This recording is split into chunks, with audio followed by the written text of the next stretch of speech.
Gerald stole my diary. He showed it off in the dormitory, bragging. Michelle isn't that hard to get. Took me just 3 months. Aren't you guys curious about what she writes every day? Let's take a look together. His roommates crowded around noisily. Bro, do you even need to ask? She must be confessing her love to you in that diary. They opened the first page. To get a little closer to him, I agreed to date Gerald. They opened the second page. Why does he have to be Gerald's roommate? Of all people? The dorm fell silent. Chapter 01. When Gerald came to find me. His expression was awful. I knew it immediately. He had already seen that ridiculous diary of mine. Heh. Serves you right for stealing it. Hope it pisses you off. I sneered coldly in my heart. But my face still wore a gentle, innocent smile. Gerald, why are you here? Gerald stared at me. After a few seconds, he said in a low voice, Michelle, you're already my girlfriend now. I want to introduce you to my roommates. I instantly put on a delighted expression, pretending not to see how dark his face already was. Really? I asked timidly. I can finally meet your friends. Gerald ground his teeth. Then let's have dinner together tonight. I seemed to recall something and hesitated. But I have to go to my part-time job later. Gerald immediately took out his phone. He transferred me $200,000. Ask for leave tonight. He said, just say you have something to do. I immediately sent it back and refused sternly. How could I take your money?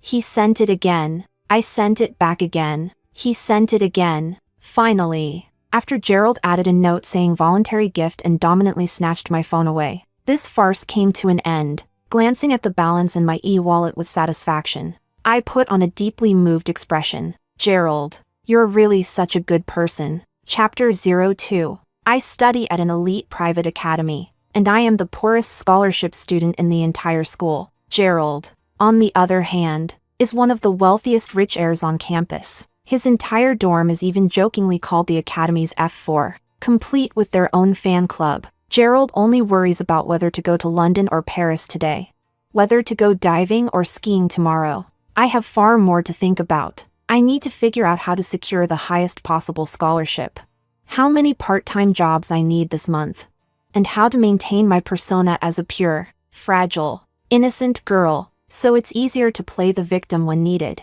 while also keeping good relationships with classmates and avoiding being bullied and isolated like in cliché idol dramas. On top of that, I have to calculate how much food delivery coupons can be stacked, which stores give free birthday gifts, and how big the discounts are on different supermarket membership days. This is a poor person's day, tedious and exhausting. Originally, Gerald and I had nothing to do with each other. We lived in completely different worlds, until inexplicable rumors started spreading around the academy. They said I was hard to get, that some XXX had chased me for half a year and still failed. They also said I wrote in my diary every day, and that it recorded many of my secrets. I was completely confused. First of all, who the hell is XXX? Secondly, I had no idea anyone was chasing me at all. I bolt the moment class ends every day. When people talk to me, I usually just smile and nod without really listening. As for the diary I supposedly write every day, that's actually my expense ledger. I've had the habit of handwriting my accounts since I was a kid. But because of this, Gerald developed a strong interest in me. He was not only curious about my diary, he even made a bet with his roommates on how many months it would take to win me over. I rejected him again and again. He remained persistent, clearly enjoying himself. Finally, one time, Gerald came to the restaurant where I worked part-time. He paid someone to deliberately make things difficult for me, then jumped out to play the hero and rescue the damsel. That was when I snapped. After the manager finished yelling at me, I returned to the dining hall covered in soup and sauces. Under Gerald's gaze, I clenched my teeth tightly, forced out a grateful smile, and said softly and gently, "Thank you, Gerald. So you don't want to be a decent human being, huh? Then you can be my ATM instead." Chapter 03. The restaurant Gerald took me to was a Western-style restaurant. When we arrived, his 3 roommates were already there. Even though they tried hard to hide it, I could still feel all their gazes landing on me. People are like that. Even if they weren't interested in me at all, The moment they learned that I might secretly have a crush on one of them, and that I even agreed to date Gerald because of that person, their male curiosity and competitive instinct instantly kicked in. That sense of self-satisfaction was impossible to conceal. A bunch of trash who enjoyed snooping through other people's diaries, while cursing these three trust fund kids, just as boring as Gerald himself, until they were utterly shredded in my mind. My expression on the surface remained unchanged. I even made a very subtle movement to break free from Gerald's hand. A full-on, dramatic move of seeing the person you secretly like. Gerald felt it immediately. His face darkened again. He tightened his grip on my hand and introduced me in a gentle voice. Michelle, these are my roommates. You should have seen them around campus before. I nodded, pressed my lips together, and didn't say another word. Based on my understanding of Gerald, there was no way he would confront me directly. First, he couldn't bring himself to admit that he had stolen and read my diary. Second, he must feel that I had played him, and he was desperate to find out who the him in my diary really was. Third, and this was still about his competitive instinct. From the moment he realized I liked one of his roommates, I went from a disposable bet to a prize he absolutely had to win. Heh, men, rich or poor, they're all the same. Everything they're thinking is written all over their faces, easy to crack in a second. As we walked to the table, Gerald kept staring at me, trying to guess which of his roommates I liked based on who I looked at. But how could I possibly give him an answer? I didn't look at a single one of them. Instead, I looked at him innocently. Gerald, why aren't you sitting down yet? Gerald was completely speechless. Chapter 04. The atmosphere at the table was extremely tense. Manuel was the first to speak. Gerald, we haven't ordered yet. Why don't you check what Michelle, your girlfriend, likes to eat?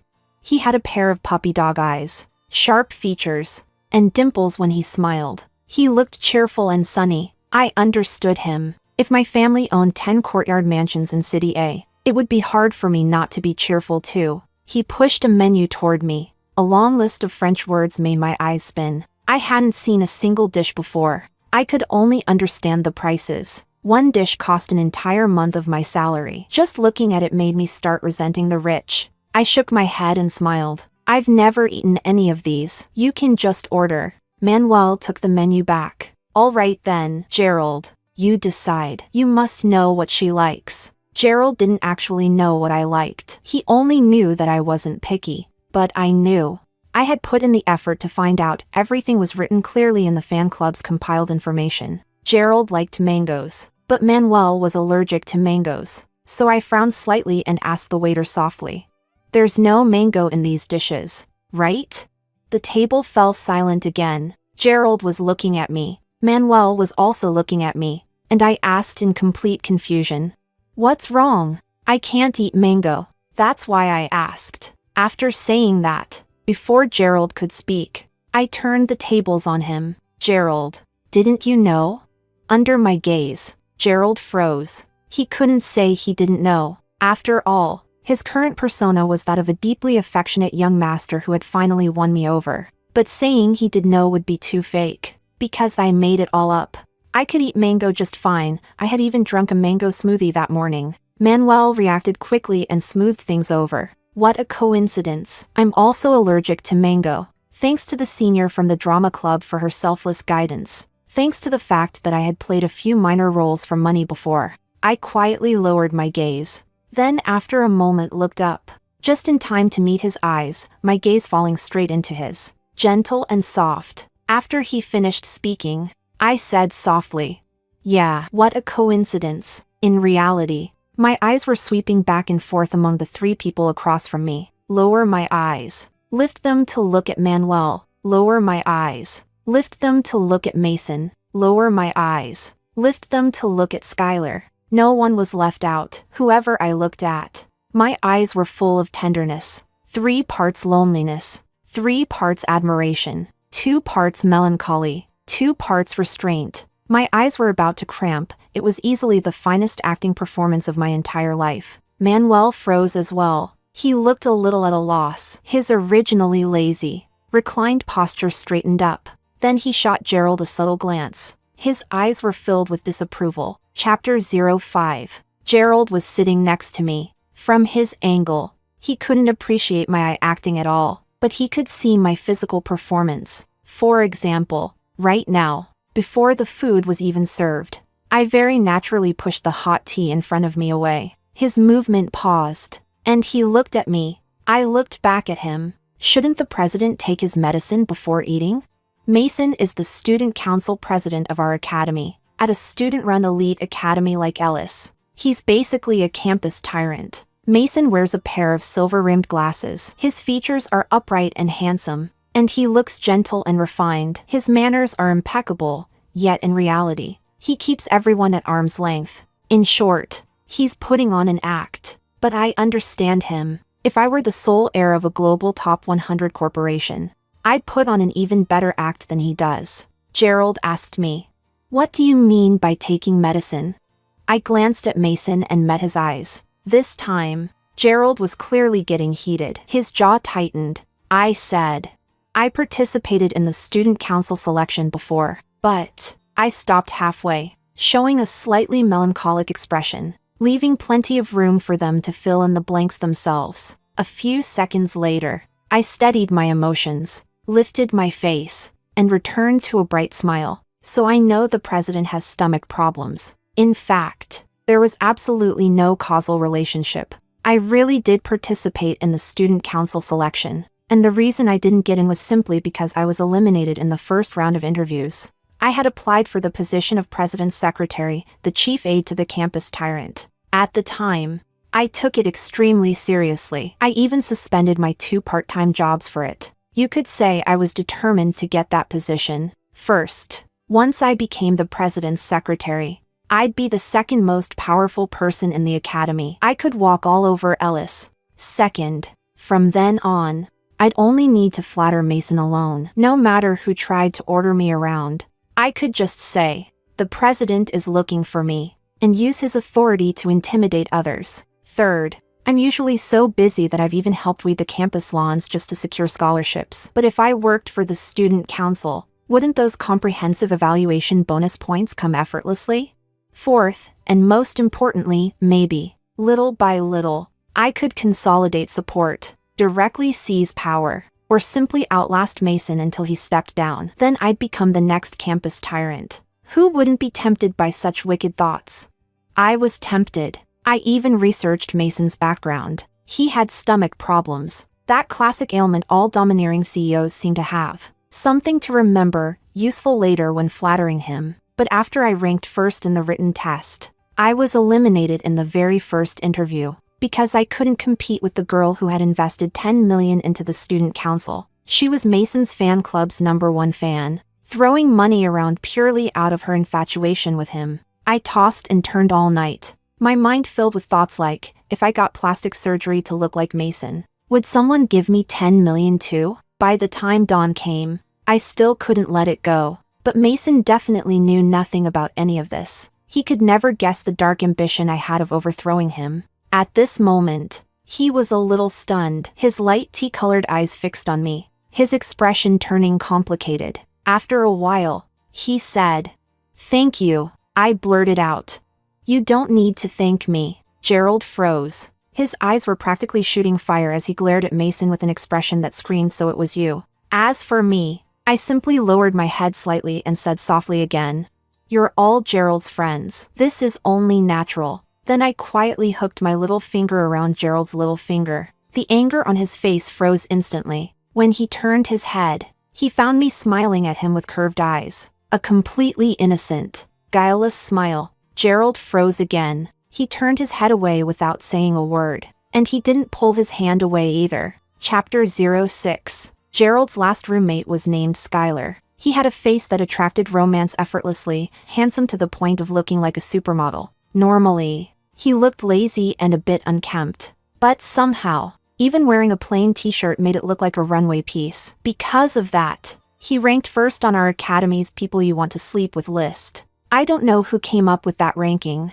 but they were a genius. It fixed the bug of our school not having any official popularity charts. At the time, Skylar's fan club and Mason's fan club were battling fiercely. I took 500 yuan from my desk mate without the slightest guilt, flatly refused the class monitor's vote canvassing, and cast my vote for Skylar. My desk mate said Skylar had an easygoing personality and was the most approachable one among the F4. She even showed me his posts on social media. Skylar replied to almost every single comment, but I was only staring at the actual content of that post. Skylar had uploaded a picture saying his investment fund returns this month were pretty good. A long string of zeros made my eyes spin. I counted them one by one: tens, hundreds, thousands, 10,000s, 100,000s, millions, 10 millions, 20 million. I imagined it for a moment. If my monthly investment returns were 20 million, I'd definitely be full of love for the world. I wouldn't even be able to think of what problems I could possibly have. But Skylar really did have problems. His father had 4 wives and 3 sons.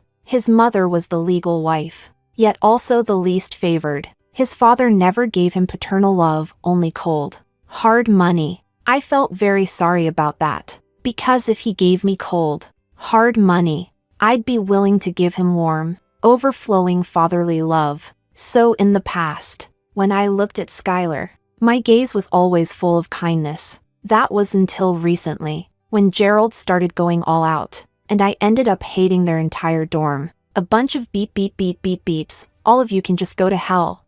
Chapter 07. At the dinner table, Skylar and I barely exchanged a single word, until I went to the restroom. When I came out, I saw Skylar leaning against the wall, watching me. He must have just splashed his face with water. His bangs were slightly damp, and excess droplets slid down along his prominent brow bone. I avoided his gaze. Skylar. He seemed thoughtful. After a moment, he smiled. Michelle, we're not that unfamiliar with each other, are we? I immediately lowered my head and started acting. My hands were clasped behind my back, fingertips digging in until they turned pale. We had met before. One of my part-time jobs was near the racing club he liked to go to. Every time he finished a few laps, I still hadn't gotten off work. He asked me, "Why haven't I seen you lately?" I was a little surprised. We hadn't spoken more than a few times, yet he still remembered me. I replied vaguely. It wasn't suitable. What other reason could there be for changing jobs? Either the pay wasn't right, or I found a higher paying one. But Skylar clearly imagined something else. His expression turned subtle. He asked again. Then before, why was it that every time I left, you were still there? I was confused. Wasn't that obviously because I was still working? I had to clock out, otherwise I would have left long ago. But Skylar stared straight at me. I thought for a few seconds, then looked up at him. My gaze was serious. If, when you were leaving, you saw a light still on, would that make you a little happier? According to the information I'd seen, Skylar was extravagant with money. The place he lived was often brightly lit, lights on all night without ever being turned off. Combining his background, his troubles, and his carefully crafted persona, I boldly inferred that he was afraid of the dark. After all, being afraid of the dark, just like having stomach problems, is a fashionable luxury ailment of the privileged elite. Sure enough, Skylar's hand paused. He looked dazed, but I had already walked past him. Just before leaving, I paused my steps and spoke very softly. I hope you're happy, Skylar. Chapter 08. After dinner, Gerald walked me back to my dorm. He tested me verbally. Michelle, my roommates are pretty decent, right? I nodded, then slightly rose onto my toes and moved closer to Gerald. His words got stuck in his throat. He could only watch as I wrapped my arms around his neck and plucked a leaf from the top of his hair. We were very close. His breathing quickened as he lowered his head, staring at me in a daze. Meanwhile, I calmly closed my fingers around that fallen leaf, lifted my eyes to look at him, and smiled. Gerald's friends are all very nice, but in my heart, Gerald is the best. He didn't say anything for a long while. This young master Gerald, who always looked down on others, had never been in a relationship before. After confessing to me, he hadn't even held my hand once. His entire focus had been on figuring out how to steal my diary. When it came to sneaking around, he was certainly skilled, but when it came to playing the pure love game, how could he possibly compete with me? I was willing to bet Gerald had never seen anything like this before. I added, I've never eaten such good food before. You really spent a lot on me, Gerald. Gerald blurted out. Then what did you usually eat before? I didn't answer. It seemed like he suddenly remembered something, and his expression turned a little regretful. After all, when Gerald was pursuing me, 8 times out of 10 he'd run into me eating boxed meals. The other 2 times, I was eating convenience store rice balls or bread. Ellis's cafeteria isn't cheap, but I never thought much of it. What's wrong with boxed meals? There are premium ones too. This particular boxed meal place was something I'd painstakingly sifted out. It was good quality, affordable, and filling. The owner not only threw in extra crispy cucumbers and radishes, but since I subscribed monthly, she even gave me stacked discounts. Clearly, Gerald didn't see it that way. He looked a bit irritated. Without saying a word, he lowered his head and started transferring money to me. "You're already my girlfriend," he said. "Don't eat that kind of low nutrition stuff every day. Take the money. If I'm busy, eat something good yourself. If I'm free, I'll take you out to eat." "What do you mean, low nutrition stuff?" "There are vegetables, meat, and eggs." I silently apologized in my heart to the innocent boxed meal shop owner. On the surface, I skillfully put on the frail, delicate expression reserved for an innocent white flower girl. After refusing a few times, I reluctantly accepted the money. "Actually, as long as I'm eating with you, I'm already very happy," I said. Even instant noodles would taste amazing. After that, I took a plastic container out of my bag and handed it to him. Inside was a strange mango-based item. It looked like a culinary disaster. "I can't eat mango," I said. "But isn't mango your favorite? I tried making this morning. It doesn't look very good, so I didn't want to give it to you at first."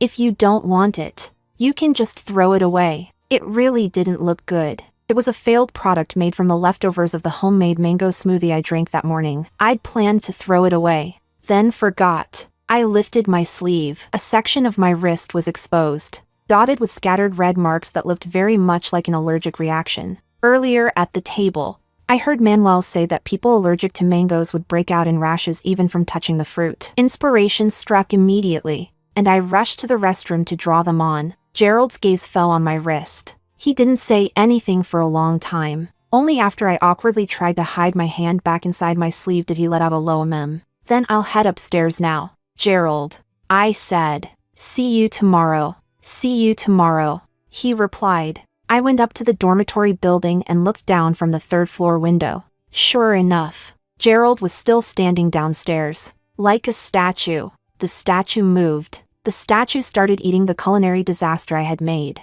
The statue looked like it wanted to throw up, but held it in, and still swallowed that huge lump of unidentified substance. 2 minutes later, Gerald sent me a message. "Gerald, thanks. Baby, it's really delicious." I really couldn't hold it in anymore and laughed out loud twice. Feeling guilty?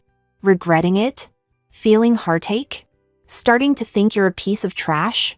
This is just the beginning. Little Gerald, how ridiculous. Chapter 09. I updated my diary. Today, I had dinner with him. When our eyes met at the table, my heart started pounding like a drum in that instant. He is like my moon, hanging high in the sky, pure, gentle, and bright. He is so far from me, yet so close. I only dare to look at him, quietly staying by his side. But what about Gerald? Gerald hasn't done anything wrong. I can't toy with his feelings. Gerald is good. I'm the one who's not. But I've realized that I seem to be feeling something. Perhaps I should. The stimulation was enough. It was time to give a little sweetness too. I needed Gerald to think that I was wavering again, that I was being drawn to him, that I was starting to like him, maybe even love him a little. So I copied a bunch of overly sentimental confession poems, then cut them off with a few inexplicable ellipses at the end. I didn't write who I was secretly in love with. I didn't write what exactly I had realized about myself. I didn't write what I might do next either. After all, I hadn't figured out how to make it up yet, but I was extremely satisfied, because anyone who read this diary would automatically insert themselves into it. The sense of immersion was just too strong, perfectly matching one of the 3 greatest human illusions. Does she like me? I placed the suspense-filled diary in the spot where Gerald could steal it most easily. Sure enough, when it comes to stealing, there's only 0 times, or countless times. Gerald took my diary again. When he returned it the next day, there were dark circles under his eyes. He looked like he hadn't slept all night. I mocked him in my heart for a good while, but on the surface I showed concern. "Gerald, what's wrong? Why do you look so tired?" Gerald said. "It's nothing." After a pause, he added, "How about we go to the hot spring resort my family just opened this weekend?" I put on a slightly troubled expression. "I have to work." Gerald was silent for a few seconds, then started spraying money again. "Just ask for leave. Losing a bit of pay doesn't matter." He was getting more and more practiced at transferring money to me. "You're my girlfriend now. You don't need to work so hard. You could even quit your job. I can support you." My expression didn't change, but I sneered inwardly. "Oh, really? Support me? You really think I'm your girlfriend?" I'd have to be stupid to believe that. Once Gerald figures out who I'm actually in love with in that diary, he'll dump me without hesitation. Just like how he barged into my life in the first place and turned it upside down. Even gold miners couldn't dig up something this absurd. I cursed him out viciously in my heart, while wearing a gentle smile on my face. "I can take leave to spend time with you, but I can't quit my job. That's different, Gerald." He frowned. "How is it different?" "I want to work hard too, at least so I won't be that unworthy of you." I looked straight into his eyes, serious and sincere. "I want the gap between us to be smaller, even if it's just a little." Gerald met my gaze. After only a few seconds, he seemed flustered and looked away first. His voice was a little hoarse. "Michelle, you're already very good." I thought to myself, how could I not be good? Tell me something I don't know. The two of us, each harboring our own schemes, clung together and acted like a lovey-dovey couple for quite a while, until my phone rang. I glanced at it. It was Mason. Gerald saw it too. His expression changed instantly. "Who's looking for you?" "The president." I stood up. "I'm heading to the student council." A completely confused Gerald. "The student council? What are you going there for?" "To work," I replied naturally. "The student council recently created a new position. It's for scholarship students. The president invited me to interview, and I already passed." Gerald was speechless. He looked like he'd been stabbed in the back. His face turned green, his chest heaving with anger, looking like he wanted to tear Mason apart with his bare hands. And I had already taken the opportunity to slip away. Chapter 10. When I arrived at the student council, the first thing I did was enter Mason's office and replace the flowers by his window. White roses, their petals still dotted with dew, fresh and beautiful. They were Mason's favorite flowers. The window reflected the figure behind me. He was standing there, quietly watching me. I turned around, my face showing just the right amount of fluster. "President." He looked at the roses. The silver-rimmed glasses concealed the emotion in his eyes. After a long moment, he said flatly, "I can't take care of them. They'll wither in just a few days." I was confused. "Bro, are you delivering lines from an idol drama right now?" I thought about it and decided he was probably speaking metaphorically. So I responded in kind. "But the president's window gets the best sunlight. Even if they wither, they're willing to stay here." "Heh, what are you pretending for? Even if these flowers didn't wither, they'd still be replaced with a new bouquet every day. The president's office decor has a special budget. There's even a separate line item for fresh flowers written clearly into the expense report." Mason lowered his gaze to me and suddenly smiled. "Is that so, Michelle?" His refined, elegant face was bathed in sunlight, carrying an otherworldly, almost ethereal air. You'd never guess he was trying to steal his roommate's girlfriend, and you'd never guess he'd secretly read a girl's diary in the dorm, while slandering him inwardly. I put on a soft smile. "Then I'll head to my own office now, President." My office was right next to Mason's, separated by just a frosted glass wall. The day after that dinner, I received an interview invitation from the student council. There was no need to think about it. This was obviously Mason's doing. The new position was called Director of Special Admissions. In reality, its authority was equivalent to the president's secretary, reporting to Mason alone. The interview itself was just a formality. The expressions on the panel of interviewers were filled with gossip. They probably hadn't seen Mason abuse his authority for personal gain very often. I even heard them passionately discussing the relationship between me, Gerald, and Mason.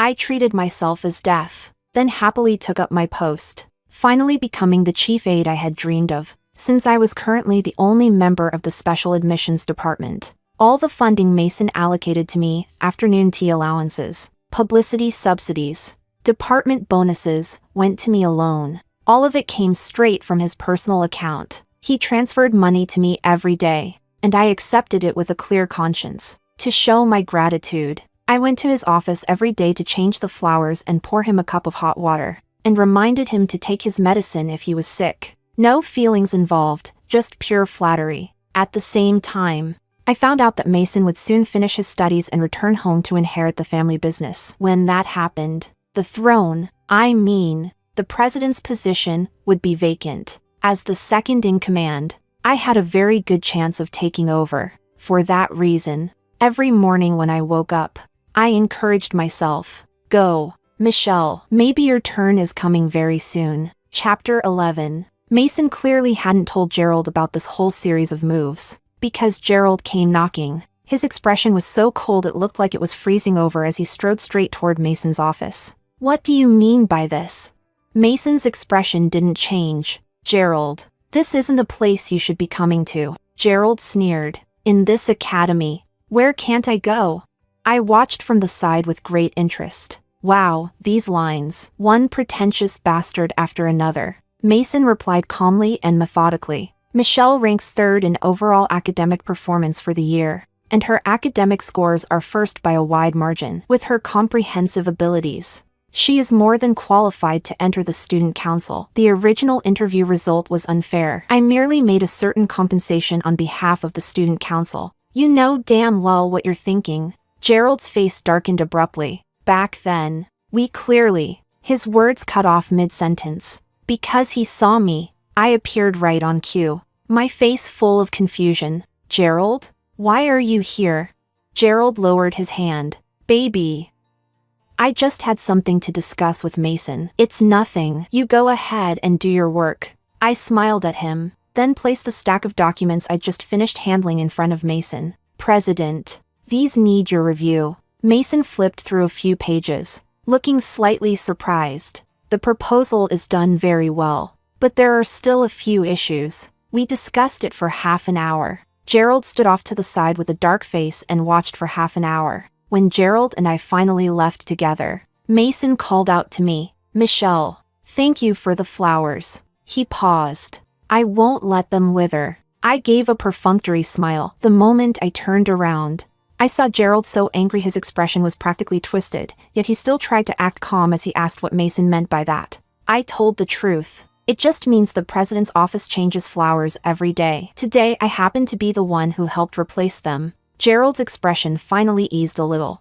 but soon he turned back to me again, hesitating like he wanted to say something. One look and I knew. That was his male possessiveness acting up again, hoping I'd leave the student council and stay farther away from Mason. As if that were possible, I sneered inwardly, didn't give him a single opening to speak, and instead cheerfully shared all the details of my new job with him. The more he listened, the more unnatural his expression became. Finally, he suddenly asked, "You really like working at the student council?" I curved my eyes into a smile, my tone innocent. "I do." Then I looked at Gerald with a face full of expectation. "You'll support me, right, Gerald?" Gerald was speechless. The words he wanted to say, trying to persuade me to quit, got stuck in his throat. With an expression like he'd just eaten shit, he pinched his nose and let out a muffled Chapter 12. I was extremely busy this week. I only updated my diary with 2 lines. "He is the most outstanding person I have ever met. Everyone else is good too, but like they say, compared to him, a meaningful ellipsis. Simple, easy to understand, yet highly effective provocation." It worked immediately. On Friday, Gerald invited me out on a date that evening. I regretfully turned him down. "Gerald, since I'm going to the hot spring resort with you this weekend, I definitely can't take time off these next few days. I have to work." Gerald, as usual, had nothing to say. Gerald said, "Then I'll drive you to your workplace." I gave him the address. It was Skylar's favorite racing club. Gerald's fists clenched. He ground his teeth. "Why would you be working there?" I looked at him in confusion. I used to work there already. That's right, Skylar had started making his move too. The small shop next to the racing club, the one I had already quit, offered me an hourly wage dozens of times higher than before and enthusiastically invited me back. Who would ever turn down money? All past incompatibility instantly became irrelevant. I accepted right away. After that, I ran into Skylar every night. Sometimes he came to do a few laps, but even when he wasn't driving, he'd still wander over, pacing back and forth inside the little shop, afraid people wouldn't notice he was hitting on someone. As the girl he was hitting on, I played deaf and dumb. I just clocked in and out on time every day. That alone made him feel like I was waiting for him, like I was leaving a light on for him. Once, he fell asleep on a chair by the window. That day was his birthday. Skylar didn't like celebrating his birthday. Apparently, every year his father would only transfer him money, while personally cutting birthday cake with his two younger brothers. That day, I accidentally saw the birthday gift his father gave him. A huge bank transfer. Tens, hundreds, thousands, 10,000s, 100,000s, millions, tens of millions, hundreds of millions. My gaze shifted to Skylar's face, which carried faint self-mockery and loneliness. He didn't even look at the string of zeros I couldn't finish counting. He drank alone, quietly pouring for himself, to prevent myself from making any decisions that would betray my ancestors and the criminal code. I ground my teeth and turned away. When I came back, I found that he had fallen asleep. I draped a blanket over him and waited beside him for him to wake up. At 5 in the morning, he finally did. I was sitting across from him, writing something. In front of him was a small, cake-shaped lamp. The shop lights stayed on for him all night, and I waited for him all night too. Skylar looked at me. I looked back at him a little shyly and said softly, "This is for you." He didn't speak. He just stared at the little cake lamp, dazed. But I looked out the window, my tone carrying a sense of release. "It's dawn now. You don't need the light anymore." He suddenly smiled, somewhat helpless, yet gentle. When he looked at me, something quietly shattered. He reached out, rubbed my head, and sighed. "Michelle, aren't you silly?" Of course I wasn't silly. That cake lamp cost me $59.9 at a boutique store, but staying up until 5 that day earned me a 6-figure overtime payment, transferred to me by Skylar through the shop owner. Return on investment, 10,000%. I accepted it gladly. I deserved it. Chapter 13. Skylar didn't tell Gerald about this either. He hid it well, from the looks of it. He wanted to take the secret affair route, quietly, gently, and harmlessly stealing his roommate's girlfriend right under his nose. But that plan was ruined, because Gerald insisted on driving me to work, and I very righteously shoved that location right into his face. And then Gerald completely lost his mind. He dropped me off at the shop where I worked, then stormed straight into the racing club. That night, neither of them came out. I had an informant inside the racing club. She enthusiastically live-reported the scene to me. Gerald threw the first punch. Skylar didn't react in time, but he wasn't about to take it lying down. He threw one back. Then the two of them started brawling. The trash talk got dirtier by the second. "Are you fucking sick? Stealing my girlfriend? Why don't you just go die? You still dare call her your girlfriend? Gerald, are you a fucking idiot? Have some shame. Skylar, you're real impressive. Why don't you fucking tell her about that?" In her eyes, "I'm the best. Who the fuck do you think you are? She's already about to fall for me. It's all you shameless bastards seducing her." They both went all out on each other, aiming straight for the face. In the end, both of them were bruised and battered. Neither dared show up in front of me. They collapsed on the ground, panting, still exchanging heartfelt greetings about each other's entire families. I laughed so hard I squatted down right there in the shop. After laughing, I didn't forget to accept the money they had explosively transferred to me in the middle of their chaos, and gently asked if they were okay. "Gerald, I'm fine. Skylar's driving skills suck and he insisted on driving, ended up hitting his head. I'm taking him to the hospital. I already called a driver. They'll take you home later." "Skylar, I'm fine. It's just that Gerald can't drive for shit and still wanted to try, fell over. I have to keep an eye on him. I found a friend to take you home." I almost died laughing again. After being thoroughly cared for by both of them, I didn't get into either of their cars. Instead, I happily scanned a code, rented a little electric scooter, and rode off on my own. Chapter 14. Skylar and Gerald went off to let their faces heal. Manuel finally found his chance to step onto the stage. The two of us were still in the plain, unadorned chatting phase. At most, he would occasionally post some photos on his social feed, along with captions that were vague and suggestive. At a glance, they were clearly set to visible to me only. I would occasionally like them. More often than not, I wouldn't. Very measured. But Manuel's conscience kicked in. He probably felt that Gerald deceiving the feelings of an innocent young girl like me was simply too despicable. And since he firmly believed that I had a crush on him, he often appeared by my side behind Gerald's back, helping me carry things, or treating me to food. But now Gerald was injured. There was no longer any need for him to sneak around. He righteously took on the mission of looking after me on his brother's behalf. This included, but was not limited to, buying me milk tea, saving seats for me, carrying my bag,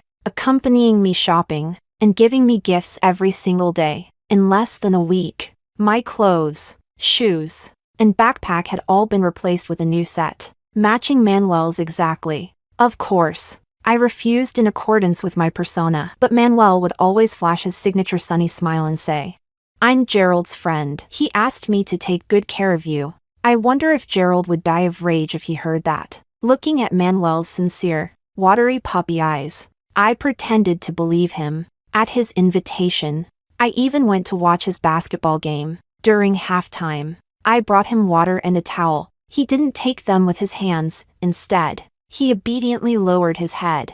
I hesitated for a few seconds. After all, even according to my pure, innocent white flower persona, wiping his sweat crossed a bit of a boundary. But Manuel just looked at me, pitifully, and said, "Michelle, my arms are sore." Something was off. This felt abnormal, almost like provocation. Out of the corner of my eye, I scanned my surroundings and finally noticed two gazes in the stands that were extremely hard to ignore.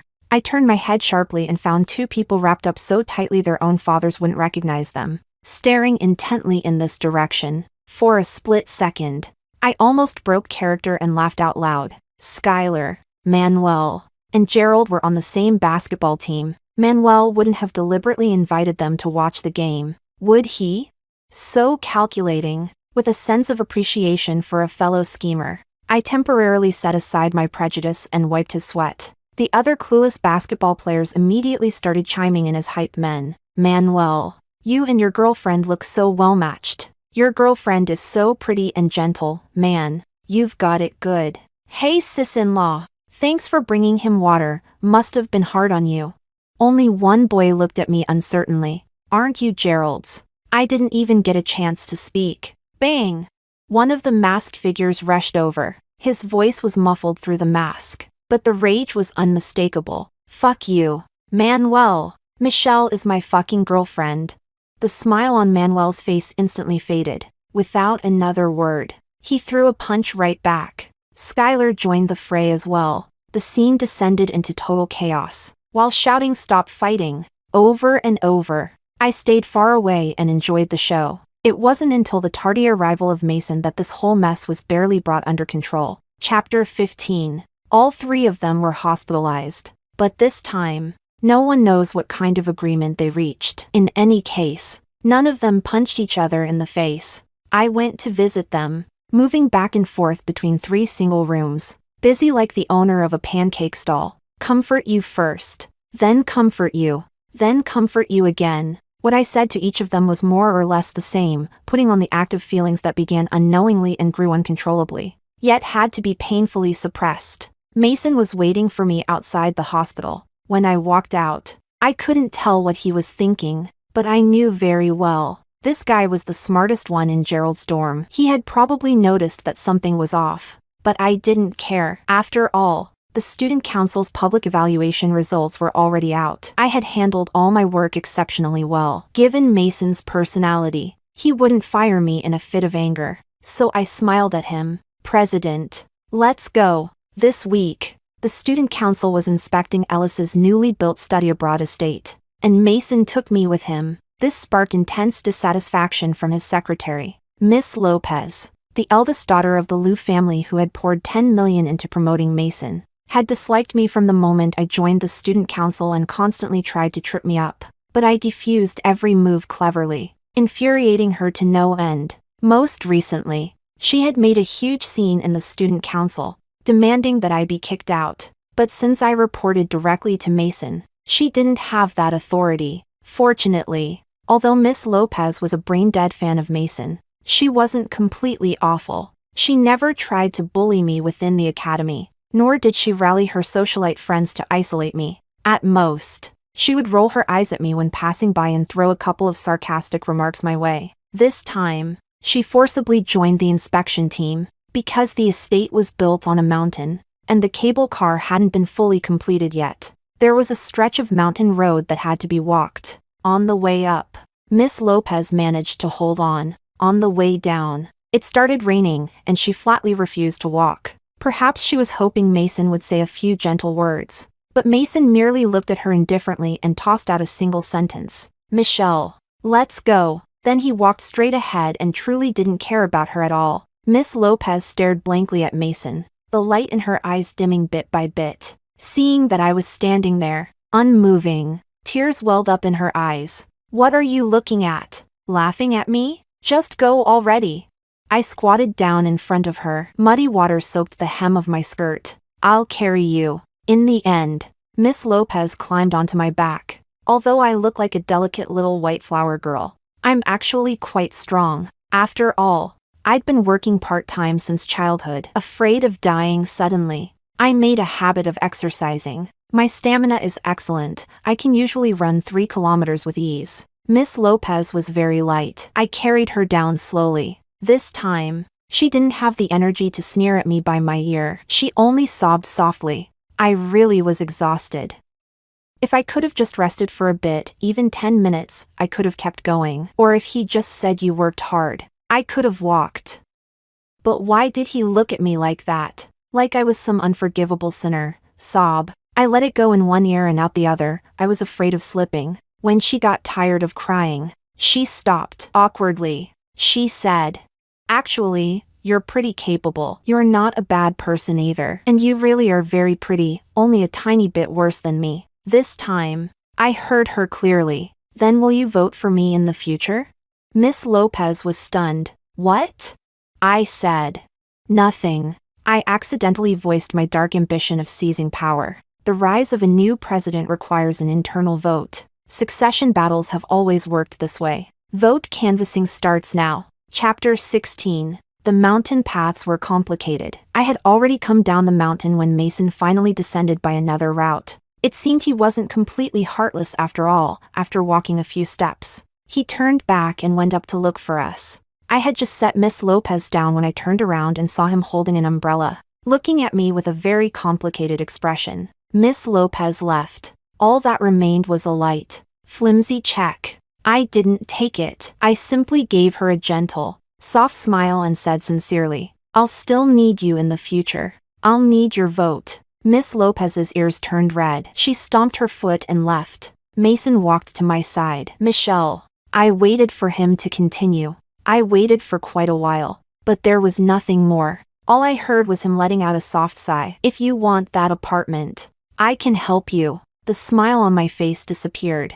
I turned and stared straight at him. Betting with Gerald, I could let that go. I could treat it as him seeing it as a social maneuver. Humoring an immature roommate. Reading my diary, I could let that go too. I could tell myself he wasn't the mastermind. Just someone satisfying his curiosity with a glance. But investigating me? Low class. Absolutely low class. I was furious. I couldn't even be bothered to keep up appearances anymore and pointed at his nose, about to curse him out. But Mason grabbed my hand and pulled me into a tight embrace. Mud and water splashed onto the hems of his clean pant legs. His voice was very soft. "Michelle, about everything in the past. I'm sorry. Break up with Gerald and be my girlfriend." My answer was concise, just one word. "Get lost." Mason wasn't angry at all. He even chuckled twice. "Then let me stay by your side," he said. "If you still want to play with them, I'll help you, okay?" I was stunned. Mason was ready to stab 3 people in the dorm in the back all at once, truly a legendary king of betrayal. I regained my composure. President. I don't understand what you're talking about. He took off his silver-rimmed glasses. Those light tea-colored eyes were completely exposed before me, carrying emotions so intense they made one tremble. He said, word by word, I'm saying, play with me. I'm willing to be used by you. Chapter 17. On the Academy's forum. A post quietly went viral. What should I do if my roommate is totally unworthy of his girlfriend? 1L, original poster. As the title says, my roommate's motives for being with his girlfriend are impure. He doesn't deserve her at all. 2LS comment had a question mark added.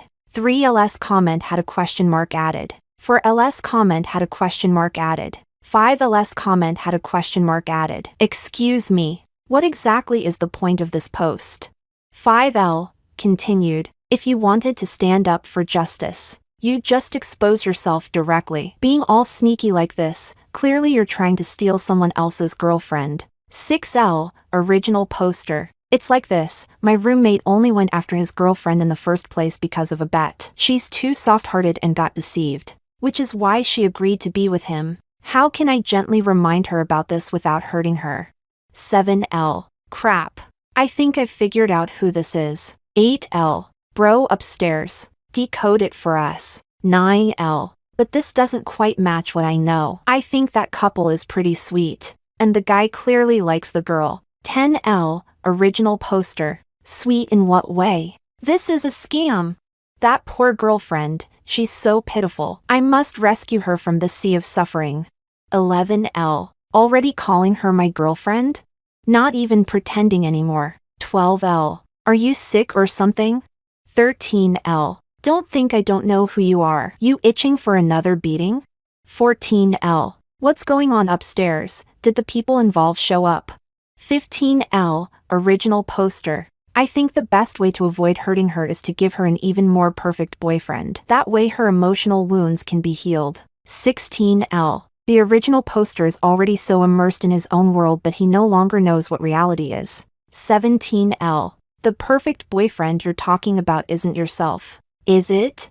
18L, original poster. From an objective standpoint, yes, it's me. Also replying to 12L and 13L, whether you can beat me or not. You know the answer yourselves. 19L, I think I know who it is too. 20L, who is it already? I'm so anxious I'm rolling around on my bed. 21L, here's a decode. The girl is extremely pretty, school belle level, good grades, good personality, very gentle, emotionally stable, just keeps a bit of distance from everyone. Which I get. Goddesses are like that. The guy, he got into a fight recently. 22L, yeah, I know now too. 23L, when she got together with that guy, I was shocked as well. 24L, original poster, right? You also think her boyfriend is completely unworthy of her, don't you? 25LS comment had a question mark added. 26L, why does the original poster only ever see what he wants to see? 27L, that's a skill in itself. 28L, do you really think you're some kind of saint? Anyone with eyes can see what you're really after. 29L, original poster. Heh. 30L, I know too. The girl's family situation isn't very good, right? 31L, I used to be her middle school classmate. Her parents divorced and remarried very early on. They didn't care about her and didn't even give her living expenses. She was so young back then but already doing part-time work to support herself. Our class even organized a donation, but she refused. I heard she was raised by her maternal grandparents. They left her an apartment, but she was too young to have inheritance rights, so her father and mother sold it. This floor has been deleted. 32L, holy shit. 33L, original poster. Stop talking about her real life. The post has been cleaned up. Any more of this and accounts will get banned. 34L. So the urgent matter now is how to be a mistress, right? 35L. Insider info. The original poster can't even qualify to be the mistress. There's already someone else in line. 36L. I'm willing. 37LS comment had a question mark added. 38L, original poster. Pomelo leaf image, 39L. Pomelo leaf image, 40L. You bunch of trash spreading rumors here. My girlfriend and I are doing great. 41L. Oh, 42L. She's playing you like a dog. 43L. Original poster. Fine, I'm willing to be her dog. 44L. Get lost. A bunch of beasts. 45L. I've been lurking for so long, let me give some advice. Since this whole thing started with a bet, the original poster and the roommate should sincerely apologize to the girl. Be like oxen and horses and see if she's willing to forgive you. 46L. By the way, apart from this, the original poster hasn't done anything even worse, right? 47L to 49L fell into collective silence. 50L. What does this collective silence mean? 51L. You're done for. 52L. Ha ha ha ha ha ha ha ha. I think I've figured out what guilty thing they did. Then you totally deserve it. Chapter 18. I think it's time. He and I originally belonged to two different worlds. I should break up with Gerald and stop holding him back. The hot spring trip with Gerald was postponed again and again. And finally, the date was set. That very day, I added 3 more lines to my diary. This time, Gerald really didn't sneak a look. He saw it by accident while I was writing. The whole day he seemed distracted. His expression so grim it was frightening. When I asked him what was wrong, he suddenly looked up and gazed at me quietly. There was even a trace of pleading in his eyes. I pretended not to understand, cheerfully got into the business van headed for the hot spring resort. And the moment the door opened, all familiar faces. The entire dorm room was there, every single one. Manuel blinked at me. Michelle, good afternoon. As he spoke, he squeezed over beside me and pulled out snacks. These are all things you like. Pick whatever you want. Mason made way for me, but as we passed each other, his fingers brushed against mine as if by accident. Skylar didn't give way at all. Instead, he took off my coat for me. Cold? Then he shot a sideways glance at Gerald, speaking with obvious sarcasm. Really don't know how some people manage to be boyfriends. Gerald's face was dark, but he didn't drive them away. He just bumped Skylar and Manuel aside with his shoulder, grabbed my hand, and got me onto the bus. Yesterday, I'd done something big. I hadn't slept all night. As soon as I sat down, I felt sleepy, leaning against the seat, half dozing. Someone reached out and gently settled me against his shoulder. I heard Gerald's voice, suppressed and heavy with emotion, sounding listless and hoarse. Baby, as long as you don't leave me, it doesn't matter who you like, or who you go on dates with. I was speechless. What nonsense are you mumbling? I'm exhausted. I slept very well. When I woke up, I felt refreshed and clear-headed. Even when Gerald kept holding my hand, I didn't pull away. And I also didn't pull away from the other hand Skylar had quietly slipped into mine beneath the seat. Smack! That hand was suddenly slapped. Just hearing it made it sound painful. Skylar and I turned to look back. Manuel was playing games. Mason was looking out the window. Both of them looked utterly innocent. It was honestly hilarious. I finally couldn't hold back and laughed. Skylar's expression immediately softened. You like that sound? I'll have them hit a few more times. Mason stopped looking at the scenery and turned to stare at me quietly. The emotion in his eyes was enough to make one's skin crawl. Manuel leaned in as well, looking like he wanted to squat in front of me and wag his tail. Michelle, I missed you so much. Gerald, standing off to the side, finally snapped. Do you all take me for a dead man? Chapter 19. The rooms at the hot spring resort all had private baths. I refused to go out and soaked in the hot spring right there in my room. While soaking, I held my freshly issued property ownership certificate and stared at it. So happy. From now on, I had a home of my own. I wouldn't have to push myself forward so urgently anymore, refusing to leave myself even a moment to rest. As for love, I could give myself plenty of love. I didn't need it from anyone else. My home was big and beautiful. It looked a little different from how it had been when my grandparents were still around. But if they were here, they would definitely like it. I had already secured my position in the student union. Once Mason left, I would inherit everything he had, and then work hard to win that exchange study spot. I did the math, based on my grades plus my comprehensive evaluation score. It shouldn't be too difficult. I'd also saved up enough money for studying abroad. Once I started working, I could raise a cat. I'd already thought of the name. It wouldn't be the same as the kitten my parents abandoned. It wouldn't be called Red Bean. It would be called Glutinous Rice. I couldn't protect Red Bean back then, but in the future, I could protect Glutinous Rice. Yay! Life really felt full of hope. Thinking about all this, I couldn't sit still anymore. I took out my English test papers and started working on them, completely immersed in IELTS, unable to pull myself out. After finishing one full set, I looked up and saw my diary on the table. I didn't actually have the habit of keeping a diary. I only liked keeping accounts. After thinking for a moment, I wrote one last line in it. Won't be updating anymore. The bet and the peeking incident are hereby written off, laughing face. It should be written off, right? Anyway, they all gave things willingly. Even if it can't be, it has to be. Chapter 20. I leaned against the window, waiting for sunrise. My phone kept vibrating. The whole dorm room of good brothers had been messaging me all night. After thinking about it, I replied to them one by one. To Gerald, I knew about that a long time ago. Let's break up. To Mason, I'm very busy. Whether we play or not can wait until later. To Manuel, you're a good person. Thank you for the gift. To Skylar, I really never loved you, but I wish you happiness every day. The sun rose. I left the diary lying open on the table. I slung my backpack over my shoulders and walked out of the hotel. The hot spring resort had complete facilities, and there were even little electric scooters nearby. The auntie from the boxed meal shop messaged me. Michelle, today's dishes include your favorite braised pork ribs. I got on the scooter, fastened my helmet, and replied,